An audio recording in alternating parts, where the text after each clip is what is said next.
Hey guys, welcome back to another episode on the What I Love About Sex podcast. I'm excited to talk about today's lesson because I just got off with a client of mine who is doing phenomenal in terms of progress in the four sessions we've had so far. Today was our fourth session, and he has come such a long way in 2 months because he's been so curious about his situation, and he's also been very focused on what he wants. And because he's so focused on what he wants and curious about how to get there, he pays less attention to beating himself up. And this doesn't mean he's not anxious. He actually came to me with erection issues, with anxiety around those erection issues, and with a very low libido that he didn't understand. And he comes to me with this sense of, I want to understand myself, and I'm too young to be relying on Cialis. And for the last 2 years, I've relied on it to have sex with partners. And I don't want to do that. I don't want to be anxious. I don't want to be relying on Cialis. And I want to understand why my libido is so low and what I can do to feel confident in my erections. So whenever we have a session, he'll ask me like, what's the word? Potentially, if this were to happen, how do you think I can handle that? And he goes out of his way to look at things from different angles so that he doesn't get wrapped up in the anxiety or wrapped up in feeling really good.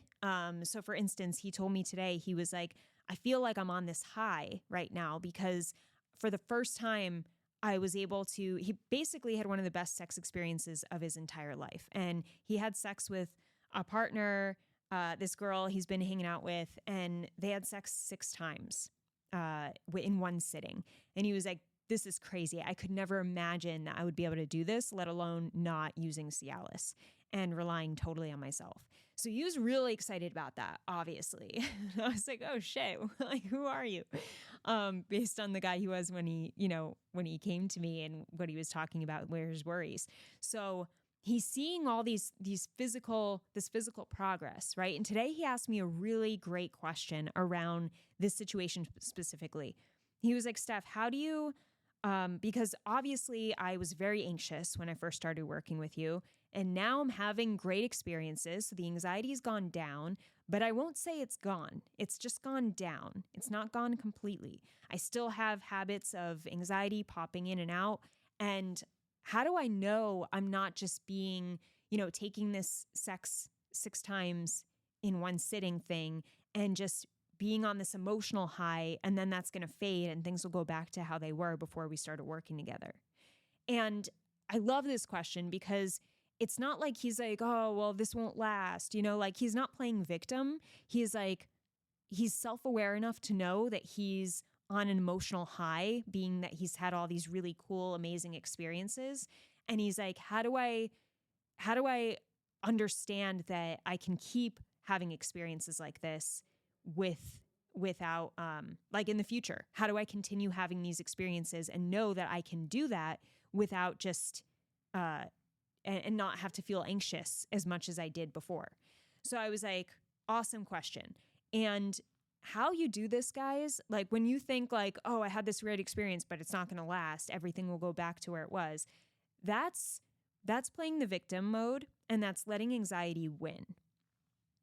So when you're playing victim mode and letting anxiety win, you're basically giving up, and you're telling yourself, all right, well, this was great, but it's not going to last.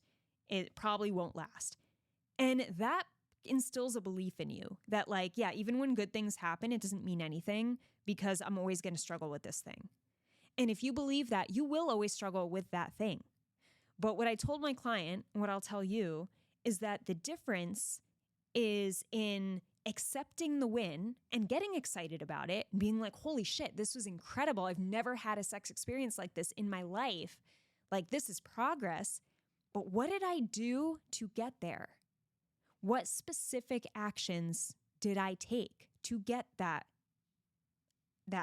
physical manifestation of my goal? What did I do that I was in control over? And that's what I told him is like, when you're in a highly emotional place and you're concerned, you're just being emotional, you're just on an emotional high, How can you stay grounded in understanding how you can keep getting highs like that? You have to go more to the logical side, which is, okay, what did I specifically do action-wise to get myself to that result?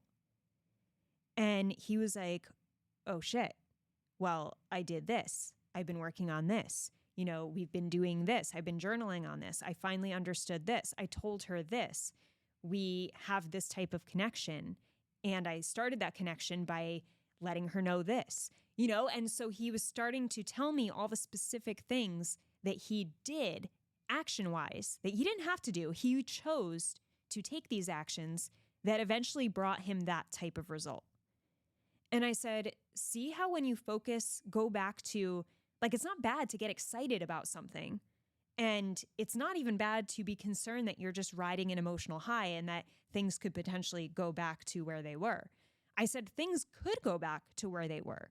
But as long as you remind yourself of what actions get you to the place you want to be, then you can be reassured in yourself and maintain a certain level of confidence and belief in yourself because you know specifically what you have done to get that outcome.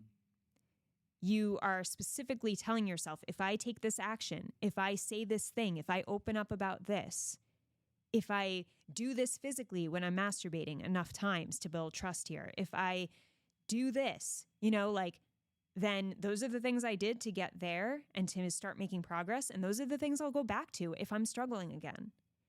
And you kind of give yourself a game plan in that sense because you're understanding yourself. You're learning about how your body works. You're learning about how your mind works.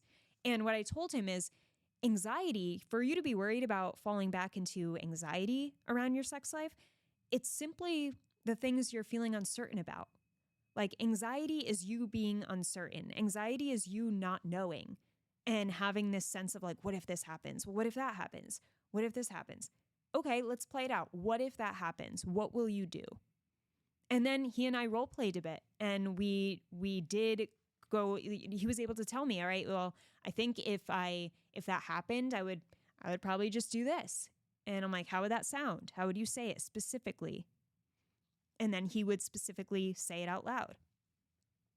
And it's like, okay, so now if you were in that situation, you would do X, right? What else could you do? If you wanted another option, what else could you do? And we were playing around with that. And it was helping him realize, wow, okay, I have control over even the things I'm uncertain about. I can come up with reactions to them so that I'm not in that place of the unknown of what if this, what if that, what if it goes back? Okay, if it goes back to how it was before we worked together, start doing the things we started doing when, we started working together. Go back to the game plan. Go back to what you learned about yourself, that you realized, I'm in control of this. So if I do this, I will get that because it's happened before. And it could happen again. And it makes total sense why it helped me. So that really allowed him to realize that he can't just focus on his erection hardness. And I think a lot of guys do this, especially when they're analytical, which this guy is, more of a numbers type person. So when you're thinking in terms of I just want that 9 out of 10 erection fast. I just want to be able to get to at least a 9 erection, immediately. And obsessing over a 9 out of 10 erection is kind of feels out of your control. It's okay, well, hopefully it happens. Fuck, what if it doesn't? And you're focused on that outcome instead of what have I done in the past to get a 9 out of 10 erection? And what has worked consistently? What did I choose? What can I choose to do? What have I chose to do in the past? And what can I choose to replicate in the future, do again, in order to most likely get that 9 out of 10 erection? And along with that, understanding that it is normal to not always go from 0 to 9. That is quite normal. It is pretty rare actually to get that fast whenever you want. I would say it's rare depending on what age you are and your health status, but for younger guys, obviously it's easier. But you can't obsess and stay only focused on that outcome of like, oh, I just want this. What if this doesn't happen? It's like, okay, well, look back. Don't focus on that outcome. Look back on what you can do and what you've done in the past to get close to that outcome or to get that outcome. Because that's what you're in control over. And that's what will give you that reassurance that like, okay, I can control this. I can't just control. I'm not a genie. I can't just snap my fingers and be like 9 out of 10 erection. Like I got to do something to get there. And there are things I can control and do to get there. So what are those things for me? Everyone's different.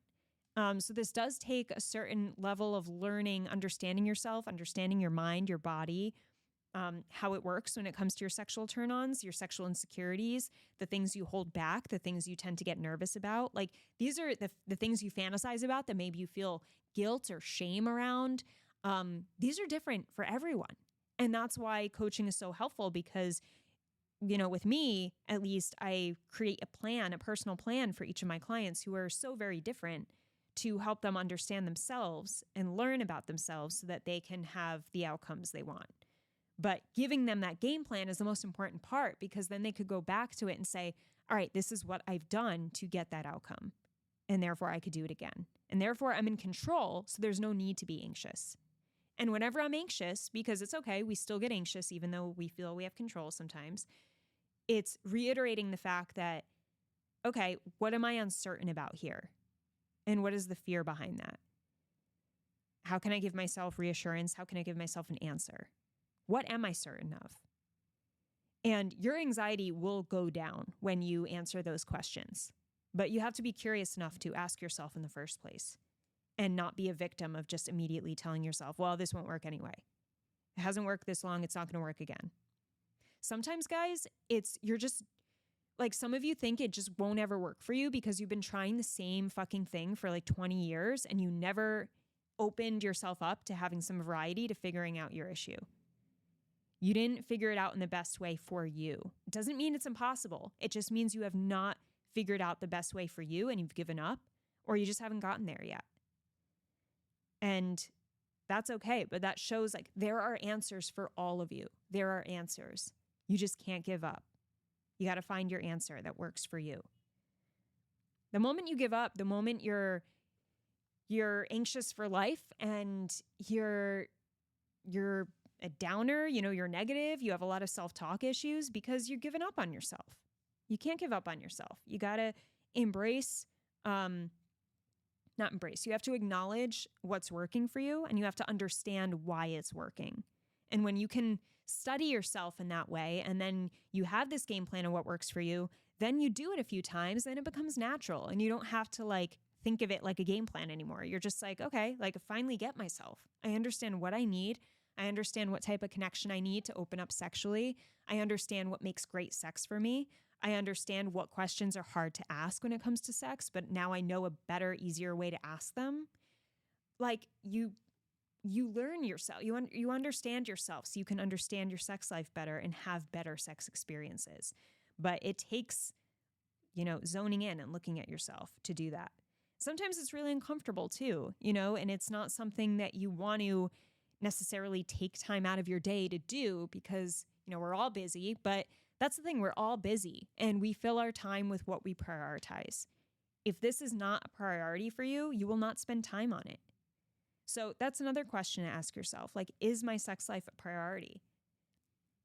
Because if it truly is, you would spend a lot of time, and maybe not a lot of time on it. And, it depends if you have kids, whatever's going on in your life. But when it's a priority, you will spend consistent time on it. And that consistent time will be dedicated to understanding whatever it is you need to understand.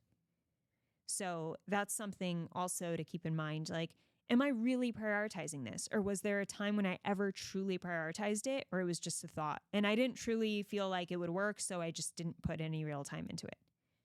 Because that's the case for most people. Because sex is still taboo. It's uncomfortable to look at. When we're struggling with something to begin with, we don't want to zone into that thing and because it makes us feel a certain way. So some of us just need to get over our own fear of looking at the things we're not happy with and actually digging into it to to figure it out and come up with a solution. So we never have to worry anymore, because you don't need to worry. You're choosing to worry. You're choosing anxiety, most of you. And I know it doesn't feel that way, but you're choosing it a lot. And I know that's hard to hear because I myself struggle with anxiety. It's pretty common in me. And there are times when I know it comes out of a place where I wish it wasn't there and I don't feel like I'm choosing it. But, I'm still learning myself how to work with that and how to understand that, like, wow, there are a lot of moments when I choose anxiety because I can do something else to get myself out of it. And instead I choose anxiety because it's actually the more comfortable feeling. And that's what's kind of freaky. Like psychologically, when we're so used to feeling a certain way, we tie it to our identity and it feels like us. And if we're not feeling that way for an extended period of time, we sabotage and we put ourselves in situations, even subconsciously, to get that feeling so that we can feel like ourselves and everything feels okay. Even if that thing is anxiety, so there's really a lot of, I don't want to say soul searching, but like identity, it's very identity revealing when you learn about yourself in this way, because you get to rebuild who you are and who you want to be. And I'm getting a lot deeper than I need to right now. That's where my head's going. But yeah, so I hope you guys can take away from this episode that it is very important to remind yourself, why specifically are things working? What have I done to take action on? What have I specifically action-wise been doing to get this result that I'm excited about? And then be excited. Be fucking excited. Like I told my client, like, let's not take away from this excitement here. Like, that's amazing that you went 2 years anxiously relying on Cialis and now you're having sex 6 times in one day and everything's working great and you're super thrilled about it. Like, get fucking pumped about that. That's incredible. But I love, the question he asked, because it's like, but also you also do want to remain grounded in, okay, what did I do to get here? Like, let me take note of this so that if future self ever needs it, I got my back, because that's another thing too. Future self will need it. There will be times when sex does not work out the way you want it to, or when your body goes into a funk, or when you get really stressed about work or having kids and things change, mentally and physically. And you're like, shit, what are the things that used to help me? Maybe they'll still help me now. Let me go try them. And then you look back and you find some notes around the things you were doing last time you're struggling, and it helps you. So it's okay to fall back into old patterns. Just trust yourself to know that you can take the same actions to at least get you out of that again. If something's helped you before, most likely it can help you again. That's what I'm saying. But something I posted yesterday on Instagram that resonated with a lot of you. If you're not following me on Instagram, I'm at Steph Ganowski, and that's Steph with a PH, the cool way.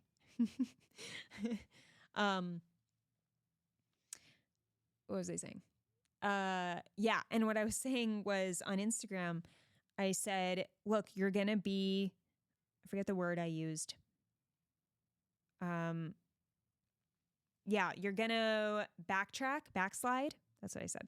You're going to backslide, and that's normal and human. Whatever your sex goals are, whether it's to connect more frequently with your partner or create more intimacy within your relationship, or to have erections, firm erections that you don't have to worry about or overthink, or to overcome your challenges with premature ejaculation or delayed ejaculation, like, you're going to backslide and have times when you can't get it up.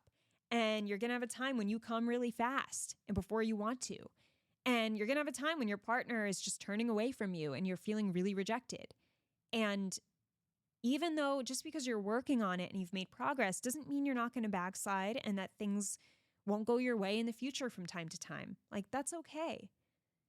That's okay. And that's normal. And we have to recognize that as normal, that just because you saw some progress doesn't mean this is how it's going to be forever. There will be some backslides. So how can you prepare yourself for those backslides? First of all, it's knowing that they're going to happen and finding acceptance with that so that when it happens, you don't freak out. You're just like, okay, backsliding a little bit. What did I do last time to help myself here? Let me try to pay more attention to that this coming week or these next 2 weeks. And being mindful of, okay, backslide is happening. What can I do to get myself back on track? Because with those steps and with that awareness and that acceptance, you don't go straight into emotional chaos. And you're not like, fuck, what does this mean? Oh my God, my anxiety's back now because this thing happened. Oh my God, now I'm having problems that are worse, because that's typically what happens. You let anxiety take over right away because of one experience that didn't go your way. And instead of just seeing it as like, I had a little backslide, had a little slip up, you go into panic because you're not thinking of the actions you took. You're not thinking of being in control. You're thinking of being out of control. And that's where anxiety loves to live. So remind yourself of that. It's okay to backslide. We all do it. I do it too. It doesn't feel good in the moment. You're not going to be like, it's okay. Like, whatever. You're going to be like, shit, I'm backsliding. Okay. Fuck. What did I do last time? What did I do? Where did I write notes? Oh, I did this. Oh yeah, we were doing this more often. Okay. All right. I'm going to be paying attention. Let me write a note on my notepad here, or my Post-it if you're like me. And you're just making reminders to take actions that will get you back to the place you want to be. And try to just, keep yourself calm in that way. When you remind yourself of actions that you are in control over that work, you will have much less anxiety. Stay action-oriented. And action eliminates doubt. Remember that. That's one of Andrew's tattoos. It's probably my favorite tattoo of his because I find myself saying it a lot and thinking about it a lot. Action eliminates doubt. When you take action, you tend to worry less. So take the action you need so you could worry less and get back to where you want to be. All right, guys, that is it for this episode. I hope you enjoyed it and got value from it. If you did, please don't forget to leave me a review on iTunes. Guys, this really helps my show, and I never ask for this ever, and it's really stupid because I've had this podcast for like 6 years. Like most of my clients come from this podcast, but it's still so small. And it could be much bigger if I get the word out about it more consistently. So with your help, I could do that. And that comes from you leaving reviews on iTunes. And 5-star review, let me know what, leave a comment. Tell me what was valuable to you and what episode you loved most, what was helpful. But even if you're just like, oh, this podcast is great, then that works too. So I love and appreciate you guys. And if you're interested in coaching, also, that application is always in the description of every episode of my podcast. So you could fill out that application and we'll see if we're a good fit from there. So have an amazing morning, evening, or night, wherever you are in the world, and I'll talk to you soon.